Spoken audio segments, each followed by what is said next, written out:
Hi friends, പുതിയൊരു വീഡിയോയിലേക്ക് എല്ലാവർക്കും സ്വാഗതം. അപ്പോൾ ഇന്ന് ഞാൻ നിൽക്കുന്നത് നമ്മുടെ തിരുവനന്തപുരത്തിൻ്റെ സ്വന്തം ശംഖുമുഖം ബീച്ചിലാണ്. അപ്പോൾ ഈ പുതിയതായി ശംഖുമുഖം ബീച്ചിൽ ഒത്തിരി മാറ്റങ്ങളൊക്കെ വന്നിട്ടുണ്ട്. അപ്പോൾ ഇന്നത്തെ വിശേഷം നമുക്ക് ഈ ബീച്ചിനെ കുറിച്ചാവാം. ഇത് എയർപോർട്ട് റോഡാണ്. തിരുവനന്തപുരത്ത് നിന്നും ഏതാണ്ട് 10 കിലോമീറ്റർ ഡിസ്റ്റൻസ് ആണുള്ളത് ശംഖുമുഖത്തേക്ക്. ഈ മതിലിനപ്പുറത്ത് എയർപോർട്ടാണ് കേട്ടോ. ഇതാണ് ശംഖുമുഖം ദേവി ക്ഷേത്രം. പേര് പോലെ തന്നെ ഒരുപാട് ശംഖുകളൊക്കെ കൊണ്ട് ഈ ക്ഷേത്രം മതിൽക്കെട്ടൊക്കെ നന്നായിട്ട് അലങ്കരിച്ചിട്ടുണ്ട്. കൂടാതെ ഒത്തിരി ദേവീ ദേവന്മാരുടെ വിഗ്രഹങ്ങളും ഈ കൂട്ടത്തിലുണ്ട്. ഈ ക്ഷേത്രത്തിന് ഓപ്പോസിറ്റാണ് ബീച്ച്. ഞങ്ങൾ എത്തിയത് ഏതാണ്ട് രാവിലെ 10-11 മണിയോട് കൂടിയായിരുന്നു. അതുകൊണ്ട് തന്നെ തിരക്കൊക്കെ ഭയങ്കര കുറവായിരുന്നു.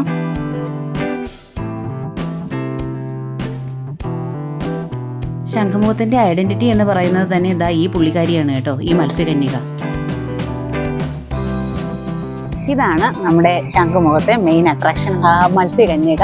കാനായി കുഞ്ഞിരാമനാണ് ഇതിന്റെ ശില്പി. ഗിന്നസ് ബുക്കിൽ ഇടം നേടിയ ഒരു പ്രതിമയാണിത്. ഇവിടുത്തെ മെയിൻ ആകർഷണം എന്ന് പറയുന്നത് തന്നെ ശംഖുമുഖം എന്ന് പറയുമ്പോൾ എല്ലാവർക്കും ആദ്യം മനസ്സിലേക്ക് ഓടി വരുന്നത് ഈ പ്രതിമയാണ്. ഏറ്റവും വലിയ സാഗര മത്സ്യകന്യക എന്ന ഗിന്നസ് റെക്കോർഡ് നേടിയ ആളാണ് കേട്ടോ ഇങ്ങനെ ഈ നീണ്ടു നിവർന്ന് കിടക്കുന്നത്. 1990-ലാണ് ഈ ശില്പം ഇവിടെ സ്ഥാപിച്ചത്. ഏതാണ്ട് 87 അടി നീളവും 25 അടി ഉയരവുമാണ് ഈ സ്റ്റാച്യുവിനുള്ളത്. കൂടാതെ ശില്പി ആവശ്യപ്പെടാതെ തന്നെ ഇതിന് ഗിന്നസ് റെക്കോർഡ് കിട്ടുകയായിരുന്നു. മുമ്പ് ഇവിടെ ഭംഗിയുള്ള ഗാർഡനൊക്കെ ഉണ്ടായിരുന്നു. ഇപ്പോൾ അതിൻ്റെ കുറേ അവശേഷിപ്പുകൾ മാത്രമാണ് ഇവിടെയുള്ളത്. തുടർച്ചയായുള്ള കടൽക്ഷോഭം കാരണം ശംഖുമുഖത്തിന്റെ മുഖച്ഛായ തന്നെ ആകെ മാറിപ്പോയിരിക്കുകയാണ്. ബീച്ച് ആയതുകൊണ്ടായിരിക്കും വേസ്റ്റ് ബിന്നൊക്കെ മീനിന്റെ ഷേപ്പിലൊക്കെയാണ്. ഉച്ച സമയത്ത് ഇവിടെ കടുത്ത വെയിലാണെങ്കിലും ഈ കടലിൽ നിന്ന് വരുന്ന ആ ഒരു തണുത്ത കാറ്റുണ്ടല്ലോ, അതൊരു കൂൾ ഫീലാണ് ഉണ്ടാക്കുന്നത്. ഈ പുൽത്തകിടിയൊക്കെ ഇപ്പോൾ അടുത്ത കാലത്തായി ഇവിടെ സെറ്റ് ചെയ്തതാണ്. ഇവിടെ കയറി നിന്ന് കഴിഞ്ഞാൽ ഇവിടെ ഈ ഭാഗം ഫുള്ള് കാണാം. അപ്പുറത്ത് കടലാണ്, അവിടെ എയർപോർട്ടാണ്.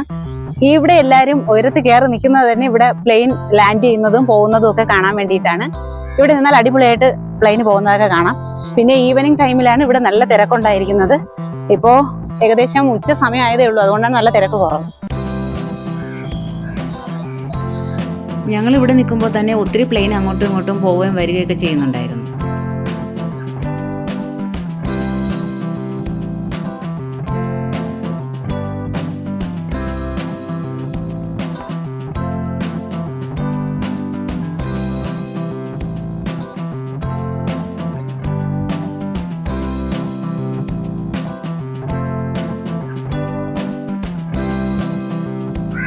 നമുക്കിവിടെ ഇരിക്കാനൊക്കെ ഒത്തിരി സ്ഥലമൊക്കെ ഇവിടെ റെഡിയാക്കിയിട്ടുണ്ട്. പലരും മരത്തിന്റെ മുകളിലൊക്കെയാണ് വലിഞ്ഞേറിയൊക്കെ നിൽക്കുന്നത് കാണാം.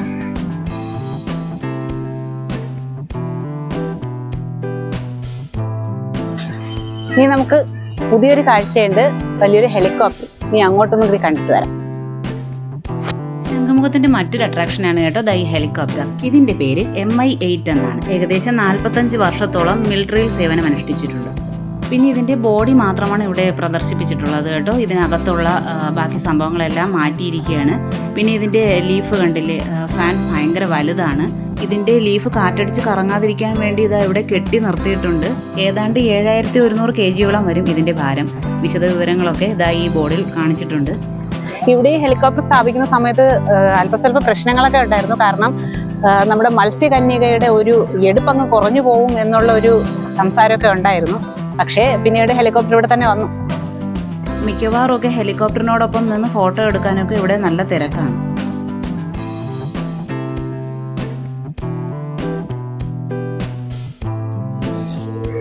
ഇതേ ഒരു പുതിയ വഴിയൊന്നുമല്ല, ഇത് ഒരു മറ്റൊരു സ്റ്റാച്യു ആണ്. കാനായി കുഞ്ഞിരാമൻ തന്നെയാണ് ഇതിന്റെയും ശില്പി. ഇത് ബാക്കി ഭാഗം ഇവിടെയുണ്ട്.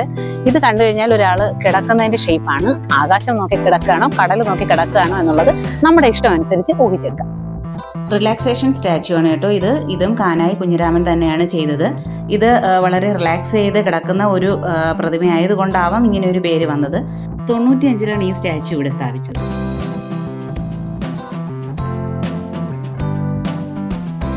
ഇനിതാ ഇവിടെയായി കാട് മൂടിക്കിടക്കുന്ന ഒരു കുളമുണ്ട് കേട്ടോ. പത്മതീർത്ഥക്കുളം എന്നാണ് ഇത് പറയപ്പെടുന്നത്. പത്മനാഭസ്വാമി ക്ഷേത്രത്തിലെ ആറാട്ടുമായി ബന്ധപ്പെട്ട് യൂസ് ചെയ്തിരുന്ന കുളമായിരുന്നു. ഇതിന് പടിഞ്ഞാറോട്ടും തെക്കോട്ടുമായി 2 കവാടങ്ങളുണ്ടായിരുന്നു. ശംഖുമുഖത്താണ് പത്മനാഭസ്വാമി ക്ഷേത്രത്തിലെ ആറാട്ട് നടക്കുന്നത്. ഈ കൽമണ്ഡപമൊക്കെ അതിൻ്റെ ഭാഗമാണ്.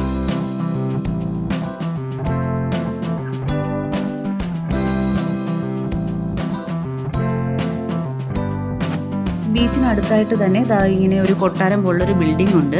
ഇത് കണ്ടിട്ട് എനിക്ക് തോന്നുന്നത് പണ്ട് രാജകുടുംബാംഗങ്ങൾക്കൊക്കെ റിലാക്സ് ചെയ്യുന്നതിന് വേണ്ടി ഇവിടെ ഒരു കൊട്ടാരം പണിഞ്ഞതാവാം. രാജമുദ്രയൊക്കെ ഇവിടെ ഉണ്ടായിരുന്നു. ബീച്ച് പാലസ് എന്നാണ് ഇതിന്റെ പേര്. ഇവിടെ മതിലിന്റെ ചുമരൊക്കെ അടർന്നു വീണിട്ടുണ്ടായിരുന്നു. ഇനി പഴയ റിസോർട്ടാണോ എന്നും അറിയില്ല. ഏതായാലും ഇതിപ്പോ ലോക്ക് ചെയ്തേക്കാണ്.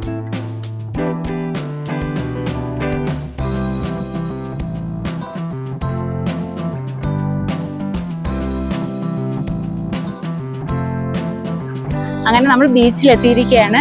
ബീച്ചിന് അങ്ങ് അടുത്തേക്ക് ഇറങ്ങാനുള്ള അനുവാദമില്ല. കാരണം ഇപ്പോൾ കടൽക്ഷോഭമൊക്കെ വന്നതുകൊണ്ട് ബീച്ച് മുഴുവൻ തകർന്നു കിടക്കുകയാണ്. ബോർഡ് വെച്ചിട്ടുണ്ട്, അങ്ങോട്ട് ഇറങ്ങരുതെന്ന്. ഇവിടെ കുളിക്കുന്നത് അപകടമാണെന്ന് പ്രത്യേകം എഴുതി വെച്ചിട്ടുണ്ട്.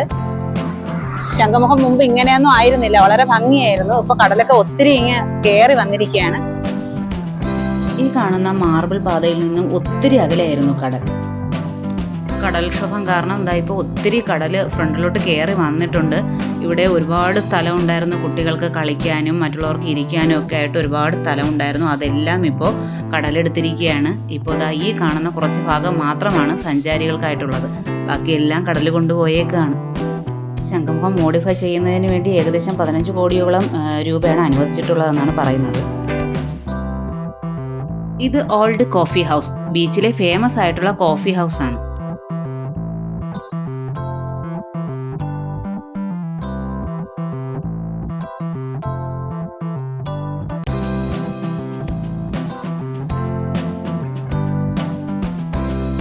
കുറച്ച് ഫ്രണ്ടിലോട്ടൊക്കെ വരുമ്പോൾ ഇവിടെ കുറേ അറ്റകുറ്റപ്പണികളൊക്കെ നടക്കുന്നുണ്ട്.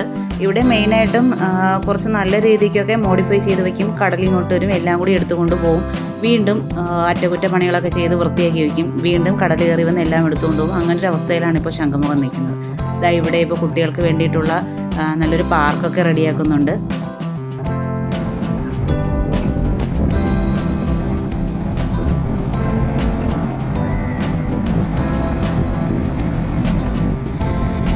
ബീച്ചിലേക്ക് വരുമ്പോൾ കടലിലൊക്കെ ഒന്ന് ഇറങ്ങണം, ഒന്ന് അടിച്ചു പൊളിക്കണം എന്നൊക്കെ കരുതിയാണ് ഞാൻ വന്നത്.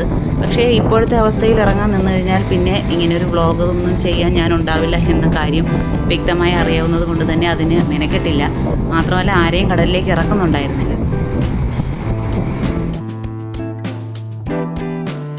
ഉച്ച സമയമായതുകൊണ്ട് തന്നെ ഷോപ്പെല്ലാം അടച്ചിരിക്കുകയായിരുന്നു.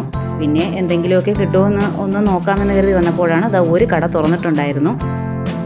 ബീച്ചിലൊക്കെ വന്നിട്ട് എന്തെങ്കിലുമൊക്കെ കഴിക്കാതെ പോകുന്നത് മോശമല്ലേ? അതുകൊണ്ട് തന്നെ ഞങ്ങളൊരു കോണും ഒരു പാനിപൂരിയും ആ കടയിൽ നിന്ന് വാങ്ങി. എൻ്റെ ഫേവറേറ്റ് ആണ് ഇത് രണ്ടും.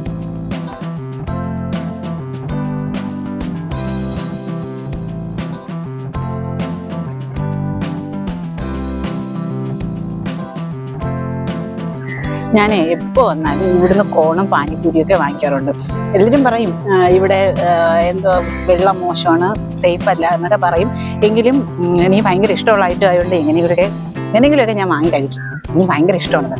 എന്തായാലും ടേസ്റ്റി ഫുഡുമാണ്. അടുത്ത ഫേവറേറ്റ് ആണ്. ശംഖുമുഖത്ത് വന്നാലും വേളിയിൽ വന്നാലും ആരും ഒഴിവാക്കാത്തൊരു സംഗതിയാണ്. ചെറിയ ടോയ് ഷോപ്പൊക്കെ ഇവിടെ ഉണ്ട്, പക്ഷേ ഒന്നും ഓപ്പൺ അല്ല. ഇതെല്ലാം ഇനി വൈകുന്നേരമേ ആക്റ്റീവ് ആവും. അപ്പോൾ നമ്മുടെ ഇന്നത്തെ വ്ളോഗ് ഇവിടെ വൈൻഡപ്പ് ചെയ്യുകയാണ്. കുറച്ച് വിശേഷങ്ങളൊക്കെ ഉള്ളൂ ശംഖുമുഖത്ത്. എല്ലാവർക്കും ഇഷ്ടപ്പെട്ടു എന്ന് കരുതുകയാണ്. അടുത്ത ആഴ്ച വേറെ വീഡിയോയുമായിട്ട് നമുക്ക് വീണ്ടും കാണാം.